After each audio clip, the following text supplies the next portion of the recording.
বিশ্বের কাঙ্ক্ষিত একটা পরিবর্তনের পর সবার জনমানুষের মধ্যে যে একটা আনন্দের উচ্ছ্বাস, সেটা আমরা এই রমজানে পরিলক্ষিত করেছি পুরো দেশব্যাপী।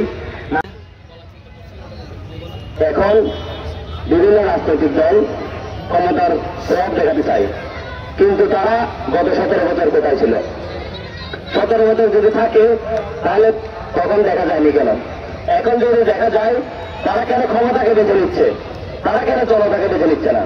আপনারা যদি নিজেদের অবস্থান থেকে এখনো সরে না আসেন, আপনাদের পরিণতি কিন্তু আওয়ামী লীগের থেকেও খারাপ হবে।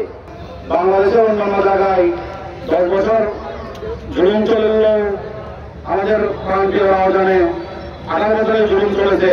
কোন স্বৈরাচারী ব্রিটিশ হাসিনার দূষণরা এদেশের মানুষকে চায়ের দোকানে পর্যন্ত আড্ডা দিতে দেয় নাই, কোন জায়গায় দুজন কথা বলতে পারে নাই, বন্ধুর সাথে ছবি তুলতে পারে নাই, একসাথে হাঁটতে পারে নাই, বিভিন্ন সামাজিক অনুষ্ঠানে উপস্থিত হতে পারে নাই, শুধুমাত্র রাজনীতিক কারণে। রাজনীতিকে তারা এত নোংরা জায়গায় নিয়ে গেছিল, বন্ধুত্ব আত্মীয়তা সম্পর্ক ছিন্ন করতে হয়েছিল আমাদের প্রান্তীয় রাজধানীবাসীকে। আল্লাহর অশেষ কৃপায় 2000 ছাত্র জনতার জীবনের বিনিময়ে 30,000 মানুষ বন্ধুত্ব বরণ করে এই দেশ জাতিকে মুক্ত করেছে।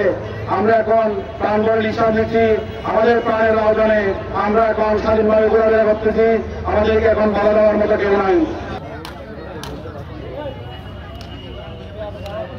আমরা যে আগে একটা রাজনৈতিক দল আছে আরেকটা রাজনৈতিক দলকে তাড়িয়ে পাঠিয়ে দেওয়া হয় রাজধানী থেকে, এই বিষয়টা যাতে আমরা রাজধানী যাতে এরকম যাতে ঘটনা না হয়। কোনো একটা রাজনৈতিক দল আছে আরেকটা রাজনৈতিক দলকে তারা পিটিয়ে রাজধানী থেকে বের করে দেয়, এই জন্যই পুরো রাজধানীটা বাংলাদেশ থেকে আলাদা।